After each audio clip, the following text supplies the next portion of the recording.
मूसा ने सारे इज़राइली समुदाय को एकत्रित कर उनसे कहा, इज़राइल सुनो, यही वे नियम और आदेश हैं जिन्हें मैं आज तुम्हारे सामने रख रहा हूँ।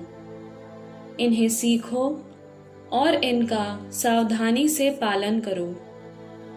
प्रभु हमारे ईश्वर ने होरेब पर्वत पर हमारे लिए एक विधान निर्धारित किया।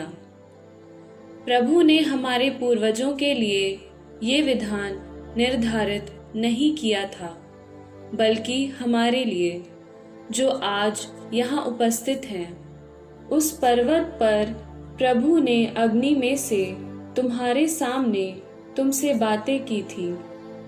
उस समय मैं तुम्हें प्रभु की बातें समझाने के लिए प्रभु और तुम्हारे बीच खड़ा था, क्योंकि उस अग्नि के भय से तुम पर्वत पर नहीं चढ़े। उसने ये कहा, मैं प्रभु तुम्हारा वही ईश्वर हूँ। मैं तुमको मिस्र गुलामी के देश से निकाल लाया। मेरे सिवा तुम्हारा कोई ईश्वर नहीं होगा। अपने लिए कोई देव मूर्ति मत बनाओ। ऊपर आकाश में या नीचे पृथ्वी तल पर या पृथ्वी के नीचे के जल में रहने वाले किसी भी प्राणी अथवा वस्तु की मूर्ति मत बनाओ।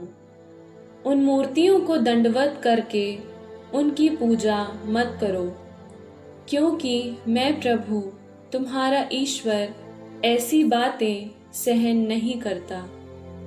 जो मुझसे बैर करते हैं, मैं तीसरी और चौथी पीढ़ी तक उनकी संतति को उनके अपराधों का दंड देता हूँ।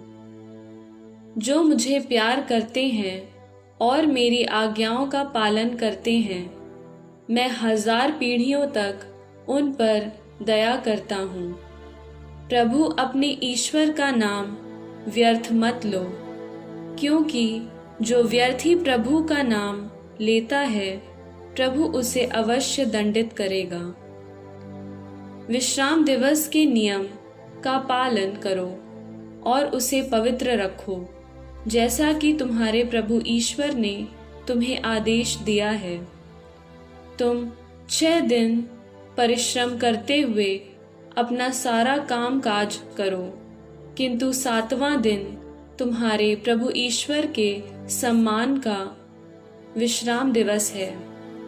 उस दिन न तो तुम कोई काम करो, न तुम्हारा पुत्र या पुत्री, न तुम्हारा दास या दासी, न तुम्हारा बैल, न तुम्हारा गधा या कोई पशु, और न तुम्हारे यहाँ रहने वाला परदेशी।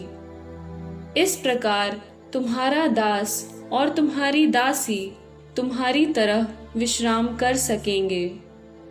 याद रखो कि तुम मिस्र देश में दास के रूप में रहते थे, और तुम्हारा प्रभु ईश्वर हाथ बढ़ाकर अपने भुजबल से तुमको वहां से निकाल लाया है। यही कारण है कि तुम्हारे प्रभु ईश्वर ने तुम्हें विश्राम दिवस मनाने का आदेश दिया है। अपने माता पिता का आदर करो, जैसा कि प्रभु तुम्हारे ईश्वर ने तुमको आदेश दिया है। तब तुम बहुत दिनों तक उस भूमि पर जीते रहोगे जिसे वो तुम्हें प्रदान करेगा।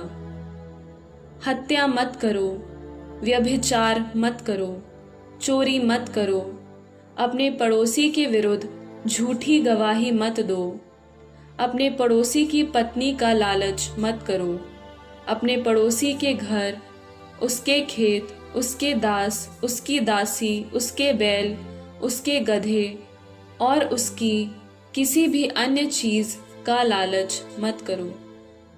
प्रभु ने यही बातें अग्नि, मेघखंड और अंधकार में से ऊंचे स्वर में तुम्हारे सारे समुदाय से कही। उसने इतना ही कहा, उसने उन्हें पत्थर की 2 पाटियों पर अंकित कर मुझे दिया। जब पर्वत धधकती अग्नि में जल रहा था, तुमने अंधकार में से प्रभु की वाणी सुनी थी, और वंशों के मुखिया और नेता मेरे पास आए। तुमने कहा, प्रभु हमारे ईश्वर ने हम पर अपनी महिमा प्रकट की, और हमने अग्नि में से उसकी वाणी सुनी। आज हमने अनुभव किया कि ईश्वर ने मनुष्य के साथ बातें की, और फिर भी मनुष्य जीवित रह गया। यदि हम प्रभु अपने ईश्वर की वाणी फिर सुन लेंगे, तो ये भयावह अग्नि हमें भस्म कर डालेगी और हमारी मृत्यु हो जाएगी। हम क्यों मरें? ऐसा कौन मनुष्य है जो अग्नि में से बोलते हुए जीवंत ईश्वर की वाणी सुनकर जीवित बच गया हो? इसलिए आप पास जाकर प्रभु हमारे ईश्वर की वाणी सुने।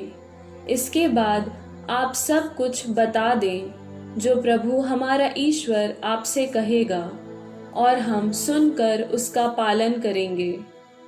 जब प्रभु ने मुझसे कही गई तुम्हारी ये बातें सुनी, तो प्रभु ने मुझसे कहा, मैंने इन लोगों की बातें सुनी हैं। इन्होंने जो कुछ तुमसे कहा है वो ठीक है। अच्छा होता यदि ये लोग सदा मुझ पर श्रद्धा रखते और मेरी आज्ञाओं का पालन करने में तत्पर रहते। तब वे और उनके बाल बच्चे सदैव सकुशल रहते। तुम उनके पास जाकर उन्हें अपने तंबुओं में लौट जाने को कहो। तुम यहाँ मेरे पास रहो। मैं तुमको सब नियम, आदेश और विधि निषेध सुनाऊंगा, जिन्हें तुम उन्हें सिखाओगे, जिससे वे उस देश में उनका पालन करें जिसे मैं उनके अधिकार में दूंगा। इसलिए तुम सावधानी से प्रभु अपने ईश्वर की सब आज्ञाओं का पालन करते रहो, और अपने कर्तव्य पथ से तनिक भी विचलित नहीं हो जाओ। तुम ठीक उसी मार्ग का अनुसरण करो जिसके लिए प्रभु तुम्हारे ईश्वर ने तुम्हें आज्ञा दी है, जिससे तुम जीवन प्राप्त करो, तुम्हारा कल्याण हो, और उस भूमि में तुम दीर्घ काल तक बने रहो जिस पर तुम अधिकार करोगे।